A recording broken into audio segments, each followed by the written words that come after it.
Hi everyone. तो आज हम पढ़ेंगे आईयूपैक नोमेनक्लेचर अर्थात आईयूपीएसी नामकरण। तो आईयूपीएसी नामकरण ये केमिस्ट्री का टॉपिक है अपना, ऑर्गेनिक केमिस्ट्री का। तो आज इसी को पढ़ेंगे हम। आईयूपीएसी नाम पढ़ने के लिए या फिर आईयूपीएसी नाम लिखने के लिए हमको 5 चीज़ों की रिक्वायर होती है। जो हमारी रिक्वायरमेंट है वो 5 चीज़ों से पूरी होती है। तो आज उन्हीं 5 चीज़ों के बारे में बात करेंगे एंड उनको याद रखना है कि वो 5 चीज़ें कौन कौन सी हैं, जिसमें से फर्स्ट आता है अपना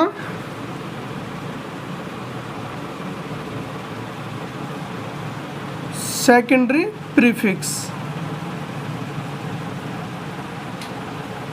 फर्स्ट क्या आता है अपना secondary prefix and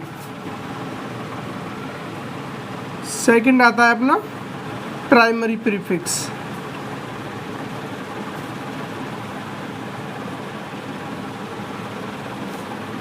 primary prefix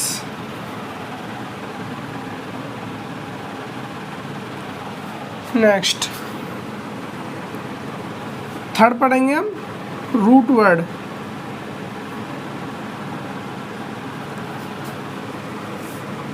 and fourth आएगा अपना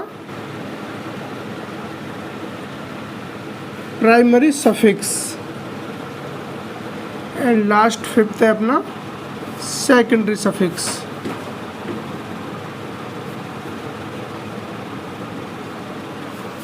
तो इस तरह से हमको ये 5 चीज़ें याद होनी चाहिए। यदि ये 5 पॉइंट हमें याद हैं तो हम किसी भी स्ट्रक्चर का या किसी भी फॉर्मूले का आईयूपीएसी नाम लिख सकते हैं। तो 5 के नाम आपको याद हो गए होंगे। फर्स्ट अपना क्या है सेकेंडरी प्रीफिक्स, सेकंड अपना primary prefix, third root word and fourth primary suffix and fifth है अपना सेकेंडरी सफिक्स। इस तरह से 5 वर्ड हैं। यदि आपको ये याद हो जाते हैं और ये इसी सीक्वेंस में याद होने चाहिए कि फर्स्ट ये आएगा, सेकंड ये आएगा, थर्ड ये, फोर्थ ये, फिफ्थ ये, इन सब चीज़ों से मिलके अपना आईयूपीएसी नेम बनता है। अब ये ज़रूरी नहीं है कि इनमें से सभी चीज़ें होना कंपलसरी हो किसी भी कंपाउंड में, तो ऐसा होना कोई ज़रूरी नहीं है। इनमें से जितने भी होंगे हम उनको इनके सीक्वेंस में लिखेंगे। तो अब ये सेकेंडरी सफिक्स, इसको हिंदी में बोले तो ये होता है द्वितीयक पूर्व लग्न, द्वितीयक पूर्व लग्न एंड इसको बोलते हैं प्राथमिक पूर्व लग्न। ये होता है अपना मूल शब्द एंड ये होता है अपना प्राथमिक अनुलग्न, प्राथमिक अनुलग्न और ये होता है द्वितीयक अनुलग्न। तो ये अपने पास 5 वर्ड हैं, ये याद होने चाहिए। तो ये कौन से होते हैं? लीस्ट इम्पोर्टेंट फंक्शनल ग्रुप है, लीस्ट इम्पोर्टेंट फंक्शनल ग्रुप, इनको बोलते हैं हम least important functional group.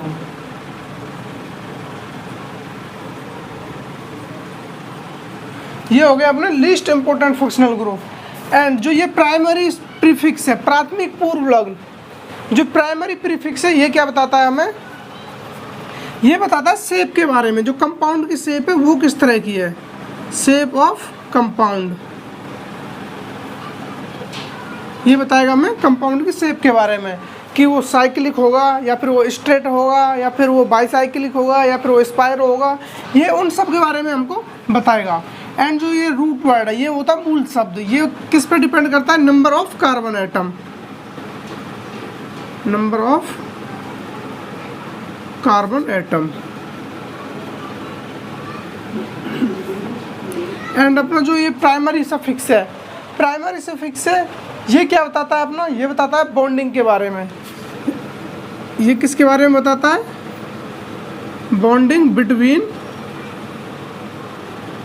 Carbon atom. And जो अपना ये वाला है सेकेंडरी सफिक्स, ये बताता है हमें मेन फंक्शनल ग्रुप के बारे में।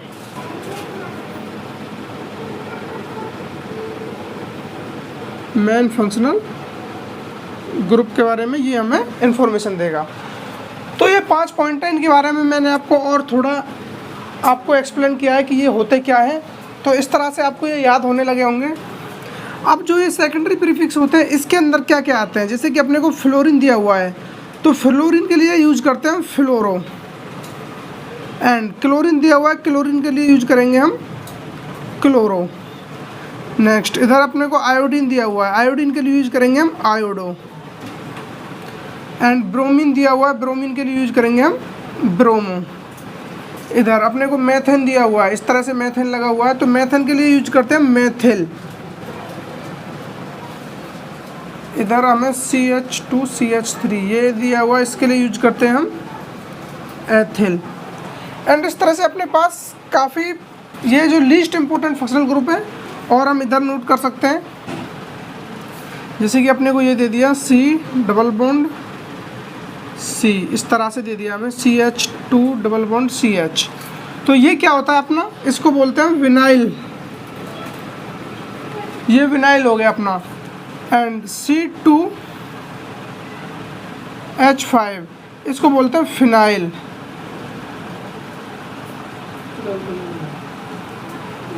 एंड अपने को इस तरह से दिया हुआ है N डबल बॉन्ड N, इस तरह से इसको बोलते हैं हम एजाइडो। तो ये कुछ अपने जो है लीस्ट इम्पोर्टेंट फंक्शनल ग्रुप हैं, ये आपको याद होने चाहिए। जो फर्स्ट प्रायोरिटी आती है लिखने में, जो हम शुरुआत करेंगे वो हम इनसे ही करेंगे। यदि इनमें से कोई भी हमें एलिमेंट्स दिया हुआ है, फ्लोरीन, क्लोरीन, ब्रोमीन, आयोडीन या मेथेन, एथेन, जो भी दिया हुआ है इस तरह से विनाइल, फिनाइल, एजाइडो, जो साइनाइडो या फिर जो भी दिए हुए हमें, या फिर इस तरह से दे दिया हमें NO2 नाइट्रो दिया हुआ है हमें, एंड इधर NO लिख लो नाइट्रोसो। तो ये सभी लीस्ट इंपॉर्टेंट फंक्शनल ग्रुप है ये। तो ये दिए हुए सबसे पहले हम इनको लिखेंगे, उसके बाद स्विच करेंगे प्राइमरी प्रीफिक्स की तरफ। तो प्राइमरी प्रीफिक्स मैंने बताया आपको शेप ऑफ कंपाउंड, ये कंपाउंड की हमें शेप के बारे में बताएगा। यदि हमारे पास N दिया हुआ है, N के लिए हम N किसके लिए यूज करेंगे, N यूज करेंगे हम स्ट्रेट के लिए, जो हमें का प्राइमरी प्रीफिक्स हमें बताता है कि शेप ऑफ कंपाउंड, कंपाउंड का जो शेप है वो किस तरह का होगा, वो एक स्ट्रेट होगा, वो साइक्लिक होगा, वो बाईसाइक्लिक होगा, वो स्पाइर होगा, मतलब किस तरह की शेप है उसकी, उसके बारे में बताएगा। यदि वो स्ट्रेट है उसके लिए हम यूज करते हैं एन यूज करेंगे हम स्ट्रेट के लिए। एंड हमारे पास एक होता है साइक्लो, ये साइक्लो कब यूज करते हैं हम, कोई भी स्ट्रक्चर है, कंपाउंड, कोई भी कंपाउंड है, वो साइक्लिक तब बनेगा यदि उसके पास मिनिमम थर्ड कार्बन हो एंड वो थर्ड कार्बन एक क्लोज स्ट्रक्चर बनाए, वो एक बंद श्रृंखला बना ले इस तरह से, जैसे कि मिनिमम 3 कार्बन तो होने ही चाहिए अपने पास। ये इसको बोलेंगे हम, क्या बोलेंगे, ये एक साइक्लिक स्ट्रक्चर, इसको साइक्लो बोलेंगे। ये साइक्लिक स्ट्रक्चर है ये, आप कितने भी ले लो उसके अलावा, यदि इसमें कंपलसरी है कि 3 तो होने ही चाहिए मिनिमम, उसके अलावा जितने भी कार्बन होंगे हम सबसे साइक्लिक स्ट्रक्चर बना सकते हैं। तो ये हो गया साइक्लो के बारे में। एंड एक होता है अपना स्पायरो। तो स्पायरो क्या होता है, स्पायरो कोई भी, यानी कि 2 साइक्लिक, मिनिमम 2 साइक्लिक होती हैं, जिसमें एक कार्बन है वो क्या होता है, कॉमन होता है, एक कार्बन कॉमन होता है, उस स्ट्रक्चर को क्या बोलते हैं हम, स्पायरो। इस तरह से हमें कोई स्ट्रक्चर दी हुई है, तो ये वाला कार्बन क्या है, एक ये अपना ये साइकिल हो गई इधर, एक ये हो गई, जो दोनों साइक्लिक स्ट्रक्चर है इसके बीच में एक कार्बन कॉमन है, तो इस तरह की जो स्ट्रक्चर बनती है उसको क्या बोलते हैं हम, स्पायरो। तो आपको स्पायरो समझ में आ गया होगा। एंड एक होता है अपना बाईसाइक्लो। बाईसाइक्लो कब यूज करते हैं हम, बाईसाइक्लो होता है किसी भी कंपाउंड में यदि 2 साइक्लिक स्ट्रक्चर हैं, एक कंपाउंड है जिसमें 2 साइकिल हैं, यानी कि 2 चक्रीय संरचनाएं बनी हुई है उसमें, तो उसमें मिनिमम अपने पास 2 कॉमन कार्बन होने चाहिए, एटलीस्ट 2 कार्बन तो होने ही चाहिए। देखो आप ये एग्जांपल ले लेते हैं, इसमें इस तरह से अपने को एक स्ट्रक्चर दी हुई है एंड ये कार्बन इस कार्बन से जुड़ा हुआ है, तो अपने पास यहाँ पे अब 2 साइक्लिक स्ट्रक्चर है, एक ये एंड एक ये। तो यहाँ पे हम देख रहे हैं कि जो इन दोनों साइकिलों को जोड़ा हुआ है वो इन 2 कार्बन से, इन 2 कार्बनों ने जोड़ा हुआ है। तो ये जो 2 कार्बन है इनसे मिलके वो क्या है, एक स्ट्रक्चर बन रही है, तो इसको बोलते हैं बाईसाइक्लो।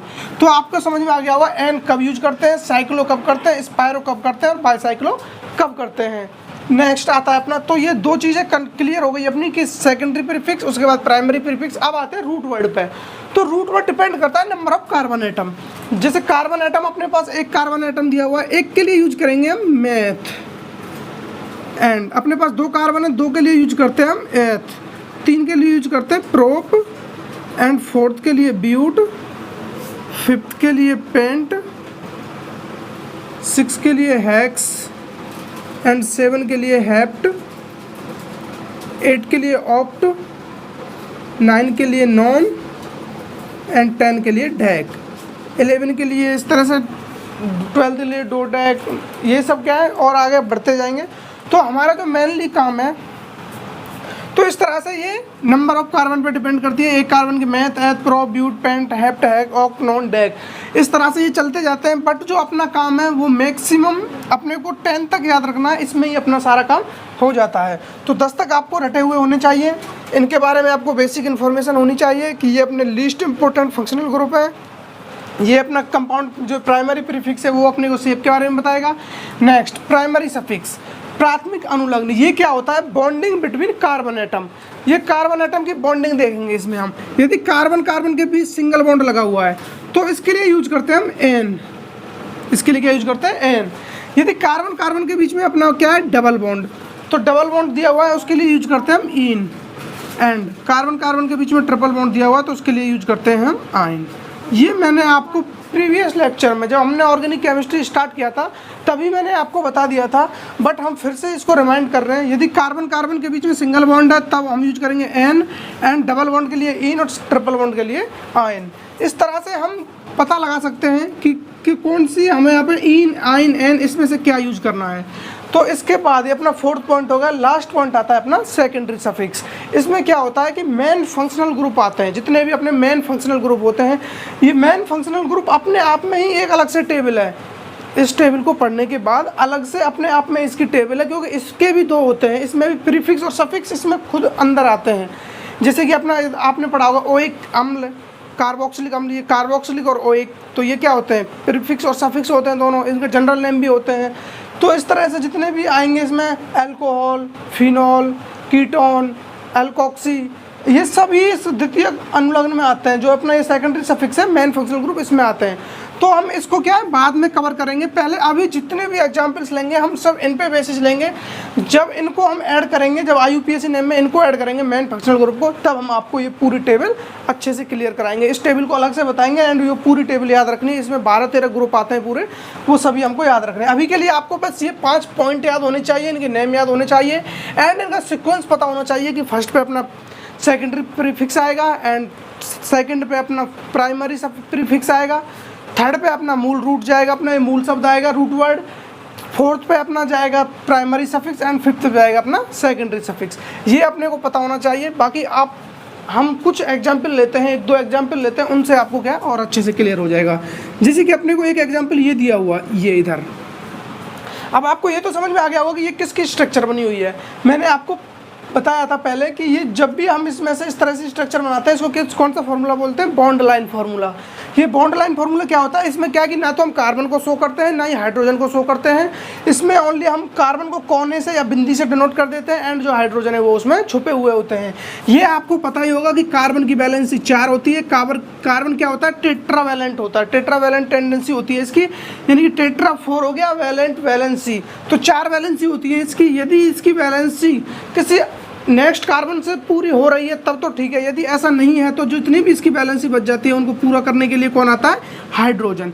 हाइड्रोजन और कार्बन दोनों का गठबंधन इस तरह से है, यदि कोई भी कार्बन के संग नहीं है तो हाइड्रोजन उसके साथ हमेशा खड़ा रहता है। तो ये इसकी बैलेंसी होती है। अब इसी तरह से हम इसका IUPAC नेम निकालने की कोशिश करते हैं। तो कोई भी कंपाउंड दिया हुआ है, तुरंत हम जाएंगे अपने इस वाले स्ट्रक्चर पे। इसमें देखेंगे कि हम फर्स्ट हमें किस पे ध्यान देना है? सेकेंडरी प्रीफिक्स पे। एंड सेकेंडरी प्रीफिक्स अपने है क्या? जो लीस्ट इंपोर्टेंट ग्रुप होते हैं, लीस्ट इंपोर्टेंट फंक्शनल ग्रुप होते हैं, जैसे fluoro, chloro, bromo, iodo, methyl, ethyl, ब्रो, ये सब क्या होते हैं? विनाइल, फिनाइल, ये सब अपने लीस्ट इंपोर्टेंट है। तो क्या आपको इसमें कहीं नजर आ रहा है इस तरह का ग्रुप? तो इसमें ऐसा हमें कोई ग्रुप नहीं दिखाई दे रहा, तो हम इसको अवॉइड कर देंगे। फर्स्ट अपना ये साइड में रख देंगे, इसको हम टच नहीं करेंगे। नेक्स्ट देखते हैं हम प्राइमरी प्रीफिक्स। प्राइमरी प्रीफिक्स में क्या आता है कि इसको हम इस तरह से इसके शेप के बारे में बताते हैं। यदि वो स्ट्रेट है, ये यहाँ पे क्या स्ट्रेट ही, तो यहाँ पे कोई साइकिल बन रही है नहीं, स्पायरो है नहीं, बाईसाइकिल है नहीं, तो क्या ये एक स्ट्रेट है? ये मत कहना ये जिगजैग क्या बना हुआ, ये हम कार्बन को दिखाने के लिए इसको इस तरह से दिखा देते हैं। हालांकि ये इस तरह की संरचना है, कुछ इस तरह की, ये वाली स्ट्रक्चर है और हाइड्रोजन इसको बैलेंस ही पूरा करेंगे इनकी, तो इसको हम इस तरह से बना देते हैं बॉन्ड लाइन फार्मूले में। तो अब इसके लिए हम एन यूज कर लेंगे, इनका हमें कोई यहाँ पे यूज है नहीं, तो एन को भी हम लिखें तो अच्छा, नहीं लिखें तो भी कोई प्रॉब्लम नहीं है। एन को इतना इंपॉर्टेंस ही नहीं देते हम कि एन को लिखना ही है। इसके बाद आते हैं रूट वर्ड पे। रूट वर्ड क्या है हमारा, नंबर ऑफ कार्बन देखेंगे तो 1 2 3 4 5, 5 नंबर 5 कार्बन है इसमें, तो 5 के लिए क्या यूज करते हैं, पेंट। तो इधर क्या लिखेंगे, पेंट, ये आ गया अपना पेंट। एंड इसके बाद आता है प्राइमरी सफिक्स, प्राथमिक अवलोकन। ये देखेंगे बॉन्डिंग बिटवीन कार्बन एटम, यहाँ पे कार्बन कार्बन एटम के बीच में कौन सी बॉन्डिंग है, सिंगल बॉन्ड, जितने भी बॉन्ड बने वो सिंगल बॉन्ड है सभी, तो ठीक है। सिंगल बॉन्ड के लिए क्या यूज करते हैं हम, एन, तो यहाँ पे क्या हो जाएगा एन, पेंट एन, तो ये क्या हो गया अपना पेंट एन। और सेकेंडरी सफिक्स द्वितीयक अनुलग्न, यानी कि मेन फंक्शनल ग्रुप कोई है नहीं इसमें, तो हमें इसका नाम क्या हो गया अपना पेंटेन, ये इसका IUPAC नेम हो गया।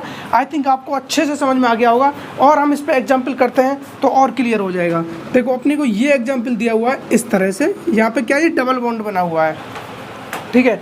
अब इसकी नेमिंग करते हैं। सेकेंडरी प्रीफिक्स कोई नहीं है, छोड़ो इसके लिए क्या ये स्ट्रेट लाइन है तो एन यूज कर लेंगे, चाहे तो हम इसको एन पेंटेन भी बोल सकते हैं, हम एन को यूज करें ना करें हमारी चॉइस है। तो इधर इसका भी यूज नहीं। रूट वर्ड में 5 कार्बन, तो फिर से पेंट, ये पेंट आ गया। तो अब नेक्स्ट इधर चलेंगे हम प्राइमरी सफिक्स की तरफ। तो इसमें क्या देखते हैं, बॉन्डिंग बिटवीन कार्बन एटम। तो यहाँ पे कार्बन एटम के बीच में बॉन्डिंग क्या है, डबल बॉन्डिंग है, सिंगल बॉन्डिंग भी है और एंड डबल बॉन्डिंग भी है। यहाँ पे दोनों तरह की बॉन्डिंग है। तो जब दोनों बॉन्डिंग मिक्स हो जाते हैं तो हम किस तरह से डील करते हैं वो देखिए। अब यहाँ पे हमें फिर नंबरिंग रूल देना होता है, एक हम नेक्स्ट पढ़ेंगे नंबरिंग रूल। मैं अभी आपको एक बेसिक आइडिया बता देता हूँ कि किस तरह से नंबरिंग करते हैं हम। जैसे कि अपने को 5 कार्बन की चेन है, इधर तो 1 2 3 4 5, इधर से नंबरिंग दो या इधर से, तो दोनों तरफ से 5 कार्बन मिलेंगे हमको। लेकिन हम इधर से देखते हैं 1 2 3 4 5, इधर से हम नंबरिंग देते हैं तो सेकंड पे अपना आता है डबल बॉन्ड, एंड इधर से नंबरिंग शुरू करते हैं 1 2 3, तो अपने को डबल बॉन्ड मिलेगा 3 पे। तो हम नंबरिंग उधर से स्टार्ट करेंगे जिधर से हमें डबल या ट्रिपल बॉन्ड, जिधर से हमें सबसे नज़दीक मिलेगा, जिधर से हमें पास में बॉन्ड मिल जाएगा उधर से हम नंबरिंग स्टार्ट करेंगे। तो इसकी नंबरिंग हम इधर से देंगे।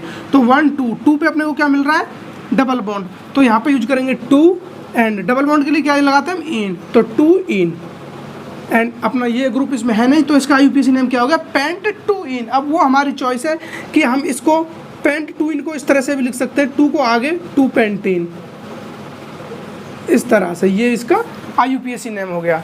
ऐसे लिखो चाहे ऐसे लिखो, तो ये दोनों क्या है, सेम चीज़ है। तो आपको ये भी समझ में आ गया। एक एग्जाम्पल और लेते हैं इस पर, इसको रफ कर देता हूँ मैं इन दोनों एग्जाम्पल्स को। ये वाला एग्जाम्पल लेते हैं ये, इसमें क्या अपने को, ये क्या एक साइकिल है, आपको दिख रहा है ये चक्रीय श्रृंखला है, एक चक्रीय संरचना है, सॉरी चक्रीय संरचना बनी हुई है। तो इसमें हम देखेंगे सबसे पहले कि इसमें क्या कोई सेकेंडरी प्रीफिक्स है, नहीं है। प्राइमरी प्रीफिक्स क्या है, इसमें बताएंगे हम शेप के बारे में। यदि वो एन है तो इसके लिए हमने क्या बताया था, ये होता है स्ट्रेट के लिए यूज करते हैं हम, जो मेन चेन होती है उसके लिए यूज करते हैं। तो ये हो गया स्ट्रेट के लिए, एंड ये साइकिल के लिए होता है। स्पायरो को मैंने आपको बता ही दिया कि स्पायरो इस तरह से होता है कुछ, आप चाहो तो ये स्ट्रक्चर्स बना लेना, उससे क्या है और आपके माइंड में क्लियर रहेंगी चीज़ें। यहाँ पे ये 2 कार्बन कॉमन है, 2 कार्बन कॉमन, एंड यहाँ पे 1 कार्बन कॉमन, इस तरह से ये साइकिल होता ही अपना। इसमें कोई भी साइकिल हो सकती है इस तरह से, मिनिमम 3 कार्बन होने चाहिए। तो यहाँ पे हम देख रहे हैं ये स्ट्रक्चर कौन सी बन रही है, अपनी साइक्लो वाली। तो इसको पहले तो लिख लेंगे हम साइक्लो, क्योंकि हमें एक सीक्वेंस में आना है ना इधर से, तो साइक्लो यूज कर लिया हमने साइकिल के लिए। अब नेक्स्ट रूट वर्ड में अपने पास कितने कार्बन है, कहीं से भी नंबरिंग दे दो सब जगह से सेम सिचुएशन है। तो 1 2 3 4, 4 कार्बन है इसमें, तो 4 के लिए क्या यूज करते हैं, ब्यूट, तो साइक्लो ब्यूट। नेक्स्ट आते हैं हम प्राइमरी सफिक्स, यानी कि बॉन्डिंग बिटवीन कार्बन एटम। तो कार्बन एटम के बीच में प्रत्येक जगह सिंगल बॉन्ड है, सिंगल बॉन्ड के लिए यूज करते हैं हम एन, तो साइक्लोब्यूटेन, तो ये हो गया साइक्लोब्यूटेन। ये इसमें ग्रुप है नहीं तो इसकी बात अभी करेंगे नहीं, तो ये साइक्लोब्यूटेन की IUPAC नेम हो गया। तो इस तरह से आपको सारे IUPAC नेम निकालना आना चाहिए। अब हम एक एक से इन डिटेल पढ़ेंगे। फर्स्ट लेंगे हम किनको, जो हमारे सैचुरेटेड हाइड्रोकार्बन है। पहले क्या पढ़ेंगे, हम हाइड्रोकार्बन के IUPAC नेम पढ़ेंगे, वो भी वो वाले जो सैचुरेटेड है, जिनमें ओनली सिंगल बॉन्ड है। अभी हम डबल या ट्रिपल बॉन्ड को नहीं छुएंगे। यहाँ पे तो मैंने आपको एग्जांपल में बताया था जिससे कि आपको ये चीज़ें क्लियर हो जाए। तो अभी हम क्या पढ़ेंगे, सैचुरेटेड के कुछ नियम हैं उनको पढ़ेंगे हम, जिससे क्या है कि हम जो संतृप्त हाइड्रोकार्बन होते हैं सिंगल बॉन्ड वाले, उनका IUPAC नेम पढ़ेंगे। तो नेक्स्ट आप हेडिंग डाल लो और इसको आप एज इट इज ऐसे कैसा है, ये चार्ट है अपना, इसको बना लीजिए और ये माइंड में बार बार आना चाहिए, जिससे क्या है चीज़ें क्लियर। तो नेक्स्ट क्या है अपना, रूल्स ऑफ सैचुरेटेड हाइड्रोकार्बन। तो अब हाइड्रोकार्बन के बारे में जान लेते हैं। इसमें क्या है, कुछ पॉइंट है अपने वो नोट कर लेना। इसमें फर्स्ट पॉइंट है कार्बन श्रृंखला का चयन। सबसे पहले क्या है, हम जो कार्बन श्रृंखला है यानी कि जो चेन है कार्बन की, उसका चयन करेंगे, हम उसको फाइंड आउट करेंगे। तो उसमें उसको ज्ञात करने के लिए हमें क्या देखना है, लंबी से लंबी कार्बन श्रृंखला का चयन करेंगे। जो सबसे ज़्यादा लंबी कार्बन की चेन होगी उसको चयनित करेंगे हम। तो इसमें देखते हैं, हम यहाँ से नंबरिंग स्टार्ट करते हैं। 1 2 3 4 5, इधर 5 बोल दो या इधर 5 ले लो, दोनों जगह से क्या सेम सिचुएशन है। तो इधर से अपने को कितने नंबर की कार्बन चेन मिल रही है, 5। एंड इधर से काउंट करते हैं तो 1 2 3 4 एंड 5। तो अपने को क्या, अब यहाँ पे अपनी सिचुएशन गड़बड़ हो गई, क्योंकि इधर से काउंट कर रहे हैं तब भी अपने को 5 नंबर की चेन मिल रही है 5 कार्बन की, और इधर से काउंट कर रहे हैं तब भी अपने को क्या है 5 कार्बन की चेन मिल रही है। यदि जब ऐसी सिचुएशन आ जाती है तो उसके लिए हमने फिर एक नेक्स्ट पॉइंट डाला है। यदि 2 या 2 से अधिक श्रृंखला में कार्बन की संख्या समान हो तो उस श्रृंखला का चयन करेंगे जिसमें पार्श्व श्रृंखला ज़्यादा हो, अर्थात जिसमें श्रृंखला के अंदर भी श्रृंखलाएं बनी हुई हो और जिसमें ज़्यादा श्रृंखला बनी हुई है उस श्रृंखला का चयन करेंगे हम। वो सबसे बड़ी होनी चाहिए एंड उसके बराबर वाली कोई है तो फिर उन दोनों में से उसको हम चयनित करेंगे जिसमें ज़्यादा कार्बन श्रृंखलाएं और जुड़ी हुई हो। जैसे कि यहाँ देखते हैं, हम इसको नंबरिंग यहाँ से स्टार्ट करते हैं। 1 2 3 4 5 6 एंड 7, ये 7 नंबर की कार्बन चेन है अपनी। और इधर से काउंट करें तो 1 2 3 4 5 6 एंड 7। तो हम इधर से काउंट करें तब भी 7 नंबर की मिल रही है हमको, या फिर सॉरी इधर से नहीं, यहाँ से काउंट करते हैं 1 2 3 4 5 6 7, क्योंकि यहाँ से काउंट कर लो या यहाँ से कर लो वो तो सेम सिचुएशन है। बट अब हमने इधर से काउंट किया है 1 2 3 4 5 6 7, तो हमें इधर से भी 7 कार्बन की चेन मिल रही है और इधर से भी 7 कार्बन की चेन मिल रही है। तो अब हमें किसको पहले लिखना है, अब ये हमें एक प्रॉब्लम आ रही है। तो उसको दूर करने के लिए हमने क्या नियम लिखा है, उस श्रृंखला का चयन करेंगे जिसमें पार्श्व श्रृंखला ज़्यादा हो। तो ज़्यादा श्रृंखलाएं कौन सी चेन में जुड़ी हुई है, यदि हम इस चेन को देखें, इस वाली चेन को, ये वाली, तो इस चेन में कितनी श्रृंखलाएं जुड़ी हुई है, एक श्रृंखला ये जुड़ी हुई है, मैथिल जुड़ा हुआ है, एंड एक श्रृंखला ये एथिल जुड़ा हुआ है। तो इसमें क्या है, 2 चेन जुड़ी हुई है अपने पास, 2 श्रृंखला पार्श्व श्रृंखलाएं जुड़ी हुई है। और इधर से काउंट करें हम, यदि इसको मेन चेन लें, हम इस वाली को मेन चेन काउंट करें, ये वाली अपनी मेन चेन है, तो यहाँ पे क्या है, फिर एक ही अपने पास ये ग्रुप बन जाएगा, बस ओनली एक ही ग्रुप लगा हुआ है इससे, ये वाला, ये अपने एक ही पार्श्व श्रृंखला जुड़ी हुई है। तो यहाँ से हमें एक पार्श्व श्रृंखला मिल रही है, और यदि हम इसको काउंट करते हैं इधर से हमें क्या है 2 पार्श्व श्रृंखलाएं मिल रही हैं। तो हमें जो नंबरिंग देनी होगी वो कौन सी चेन को देनी होगी, इस वाली को, ये अपनी नंबरिंग में काउंट होगी, क्योंकि यहाँ से हमको क्या है 5-7 कार्बन तो मिल ही रहे हैं, लेकिन उसके साथ साथ हमें 2 पार्श्व श्रृंखलाएं भी मिल रही हैं। तो हमें उसको ज़्यादा प्रायोरिटी देनी है जिसके पास पार्श्व श्रृंखलाएं ज़्यादा हों। तो इससे भी हम निपट जाएंगे, ठीक है, ये हो गया। अब एक और चीज़ दिमाग में आ रही होगी आपके कि हम जो ये 1 2 3 4 5 ये बोल रहे हैं, अब हम ये इधर से शुरू करें या फिर इधर से शुरू करें। मैंने आपको पिछले एग्जाम्पल में बताया था एक में कि यदि हमें ऐसी सिचुएशन आ जाए तो अब हमें ये नंबरिंग किधर से स्टार्ट करें हम, क्योंकि इधर से हम 1 काउंट कर रहे हैं, हम इधर से भी तो कर सकते हैं। तो उसके लिए फिर हमें एक नियम और पढ़ना है, वो रूल है अपना अंकन नंबर। तो देखिए हम एक एग्जांपल और देख लेते हैं, इसमें उससे और क्लियर हो जाएगा। जैसे कि अपने को ये 7 कार्बन की एक चेन दी हुई है ये, और इसमें यहाँ पे अपने को ये कार्बन है एंड यहाँ पे ये कार्बन है। तो अब हमें इसमें देखना है कि नंबरिंग किधर से दें, किसको फर्स्ट, किसको मतलब प्राइमरी चेन लें या फिर किसको हम मेन श्रृंखला चयन करें। तो वो सब चीज़ें इससे आपको क्लियर हो जाएंगी। तो इसमें पहले देखेंगे सबसे लंबी चेन कौन सी, सबसे पहले मुझे तो ये नज़र आ रही है, बाकी हम बाद में देख लेंगे। तो इसमें देखें तो 1 2 3 4 5 6 7 चेन की एक श्रृंखला है, और इधर से काउंट करें तो 1 2 3 4 5 6, इधर से हमको 6 कार्बन की मिल रही है और कोई चेन बन नहीं रही इसमें। तो पहली बात तो अपनी जो मेन चेन है वो ये वाली हो गई। अब हमारे पास सिचुएशन आती है कि नंबरिंग किधर से दें। ये तो हमने चयन कर लिया कि सबसे लंबी श्रृंखला कौन सी है, उसको हमने फाइंड आउट कर लिया। अब प्रॉब्लम क्या आ रही है कि नंबरिंग इधर से शुरू करें या फिर इधर से शुरू करें। तो उसके लिए मैंने आपको एक फार्मूला बताया हुआ है कि नंबरिंग हमें उधर से शुरू करनी है जिधर से अपनी पार्श्व श्रृंखला नज़दीक हो। ये वाला पॉइंट मैंने आपको बताया था कि नंबरिंग किधर से शुरू करनी है। आप उसको लिख लेना इधर अंकन में, अंकन पॉइंट डाल के, या फिर नंबरिंग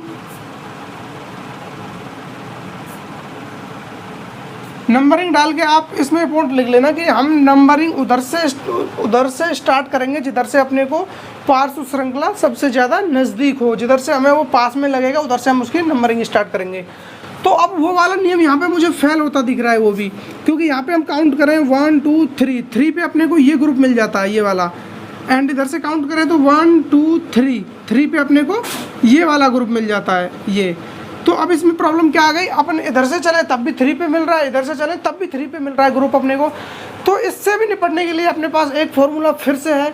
यदि हम सब चीज़ों से हिम्मत हार जाते हैं तो लास्ट में अपने पास एक हथियार बचता है, वो है अल्फ़ाबेट मेथड। हमें अंग्रेजी वर्णमाला के अल्फ़ाबेट नंबर की प्रायोरिटी से उसको डिफाइन करना है कि अल्फ़ाबेट नंबर से वो कौन से नंबर पे आ रहा है। तो उसके बाद यदि हमारा ये भी काम नहीं करता है तो उसके बाद किससे देखेंगे हम, अल्फ़ाबेट से, अंग्रेजी वर्णमाला के अल्फ़ाबेट से हम उसको डिसाइड करेंगे। यदि उसका जो अब यहाँ पे हम देखते हैं 1 2 3, ये क्या है, मिथाइल, इसका नाम क्या होता है, ये आपने पढ़ा है, ये किस में आता है, ये सेकेंडरी प्रीफिक्स में आता है। सेकेंडरी प्रीफिक्स में इसको क्या बोलते हैं, ये मिथाइल ग्रुप होता है ये इस तरह से, और एंड ये होता है इथाइल, ये अपना क्या है, इथाइल। तो अब हम यहाँ पे देखें तो ये भी थर्ड पोजीशन पे है, इधर से काउंट करें तो ये भी थर्ड पोजीशन पे है। तो इसको मिथाइल, मिथाइल किससे स्टार्ट होता है, अंग्रेजी वर्णमाला के एम से, एंड इथाइल किससे स्टार्ट होता है, अंग्रेजी वर्णमाला के ई से। तो अपना ई लेटर पहले आता है या एम लेटर पहले आता है, तो आपको पता होगा ई पहले आता है। तो नंबरिंग हम किधर से देंगे, इधर से। तो अपनी जो सही नंबरिंग होगी ये 1 2 3 4 5 6 एंड 7, तो अपनी ये नंबरिंग सही होगी। इस तरह से हम नंबरिंग देंगे। तो आपको नंबरिंग रूल समझ में आ गया कि नंबरिंग रूल किस तरह से देना है। आपको कार्बन की चेन ढूंढना आ गया कि कार्बन चेन कैसे ढूंढेंगे हम, वो चेन आप फाइंड कर लेते हैं। उसके बाद नंबरिंग की प्रॉब्लम आती है। नंबरिंग में मैंने बता दिया कि नंबरिंग उधर से देंगे जिधर से पार्श्व श्रृंखला जो अपना ग्रुप है, अपना जो भी है, वो जिधर से नज़दीक होगा उधर से हम काउंटिंग शुरू करेंगे। यदि सिचुएशन ऐसी आ जाती है कि दोनों तरफ से 2 या 3 तरफ से अपने पास वो जो ग्रुप है वो सेम सिचुएशन पे ही है, सेम पोजीशन पे है, तो हम नंबरिंग देंगे अंग्रेजी वर्णमाला के अल्फ़ाबेट से। तो अल्फ़ाबेट जो भी अपनी अंग्रेजी वर्णमाला में पहला लेटर आएगा उसको हम पहले नंबरिंग देंगे, बाकी को हम बाद में रख देंगे। तो इस तरह से अब हम इस पर कुछ एग्जाम्पल्स करते हैं जो आपको होने चाहिए, और उसके बाद और क्लियर हो जाएगा। तो नेक्स्ट आप एग्जाम्पल नोट करो। तो ये अपने पास कुछ एग्जाम्पल्स हैं, इनको सॉल्व करना है। तो आप एक बार पॉज करके खुद से ट्राई करो, यदि नहीं होता है तो फिर बाद में आप उसको देख सकते हैं।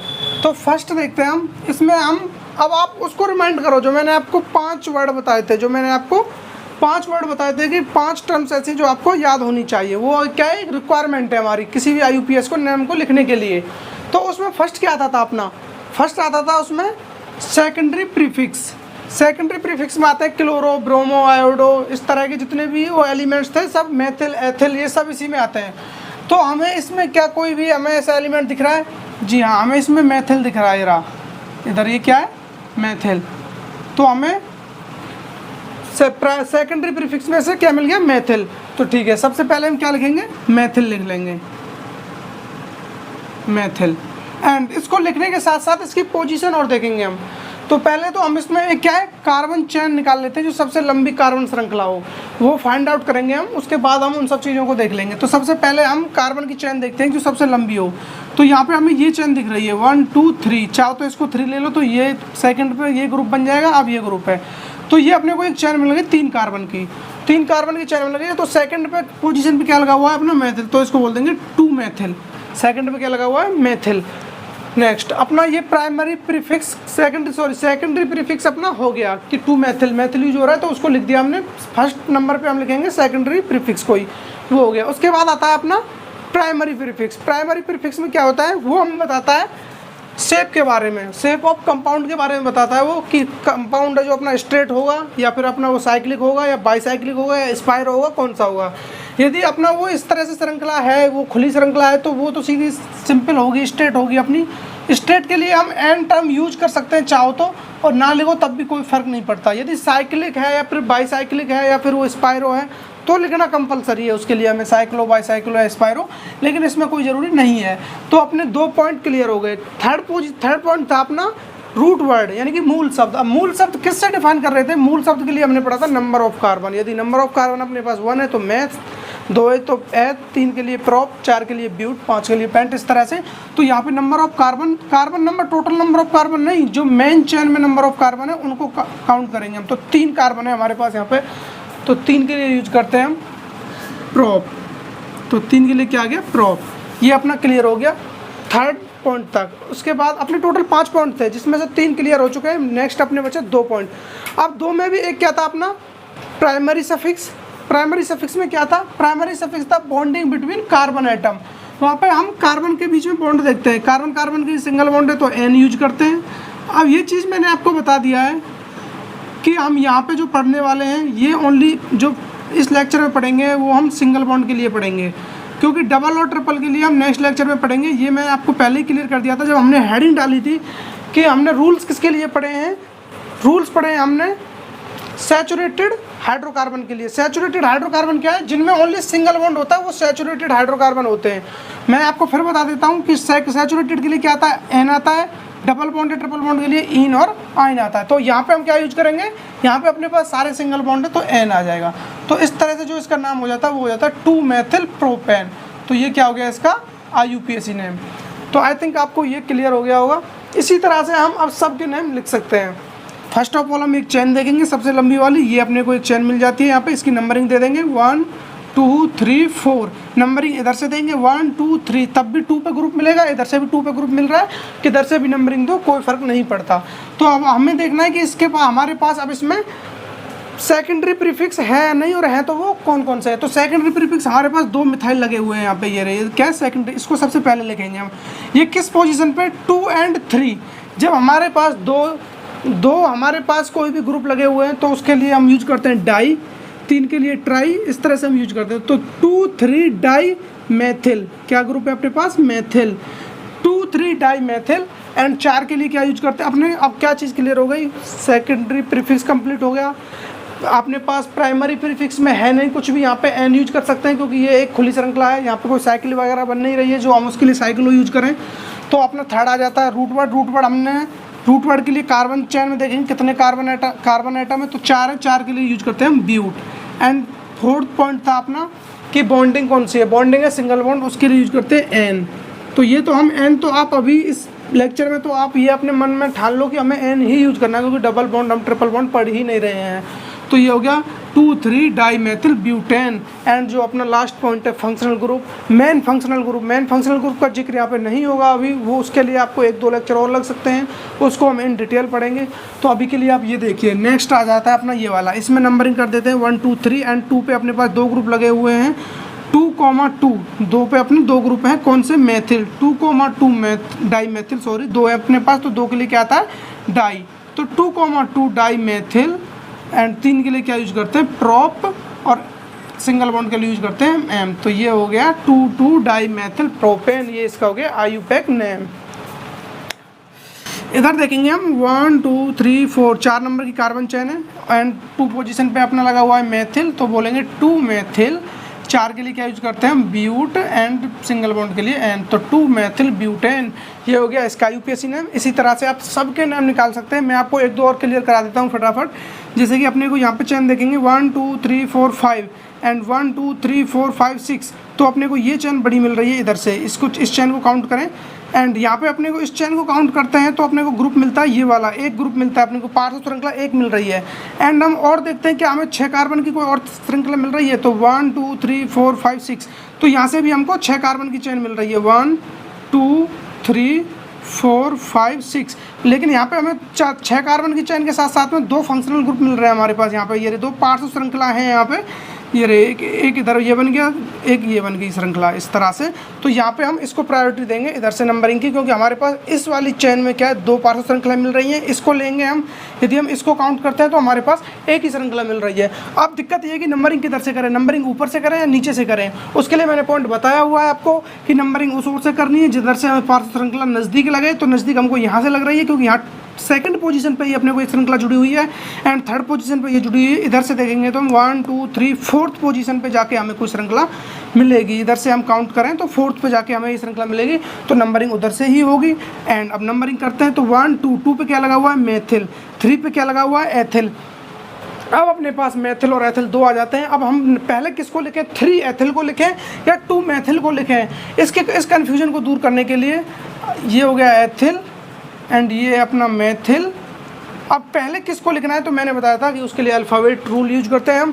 तो पहले लिखेंगे 3 एथिल को, इधर आ जाएगा 3 एथिल एंड 2 मेथिल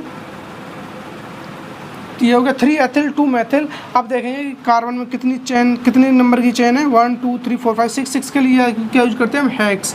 तो ये हो गया 3 ethyl 2 methyl hex, single bond के लिए ane, hexane. 3 ethyl 2 methyl hexane, इसका हो गया आईयूपीएसी नेम। इस तरह से आपको ये निकाल के लेना है। तो इसमें नंबरिंग करेंगे 1 2 3 4th पोजीशन पे 2 ग्रुप लगे हुए हैं, एथिल ग्रुप इधर से ये, एंड ये 5 6 7 नंबर की चेन हो गई अपनी। किधर से भी गिन लो, इधर से भी गिनेंगे 1 2 3 4th पोजीशन पे ये मिलेगी, दोनों तरफ से गिनने पे सेम सिचुएशन है। तो अपने को क्या लिखना है इसका नेम, अपने को 4th पोजीशन पे 4 डाई एथिल, अपने को 2 एथिल मिल रहे हैं इधर, डाई एथिल।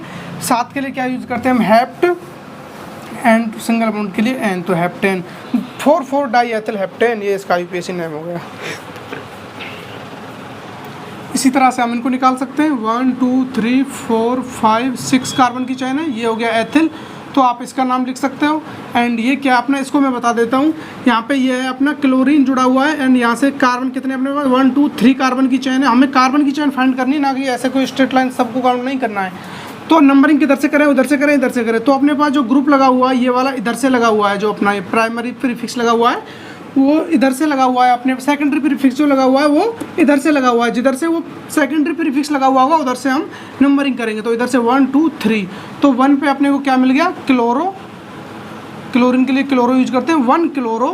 3 के लिए क्या यूज करेंगे, प्रोप, एंड सिंगल बॉन्ड के लिए एन, तो 1 क्लोरो प्रोपेन, इसका हो गया आईयूपीएसी नेम। इसी तरह से अपने पास ये है, यहाँ पे देखें तो 1 2 3 4 एंड 5, 5 कार्बन की चेन है अपने पास। 5 का अब नंबरिंग इधर से करें या इधर से करें, इधर से करते हैं तो 1 2 3 पे अपने को ये ग्रुप मिलेगा, एंड इधर से सेकंड पे ग्रुप मिलेगा, तो हम प्रायोरिटी देंगे इधर से, क्योंकि जिधर से हमें नज़दीक लगेगा उधर से हम काउंट करेंगे।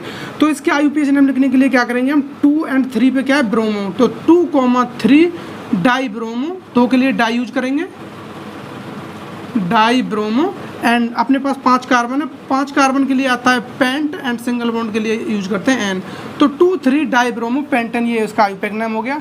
ये मैंने कुछ ये बंद रेखा सूत्र बनाए हुए हैं, बॉन्ड लाइन फॉर्मूले, इसमें मैंने कार्बन को शो नहीं किया है।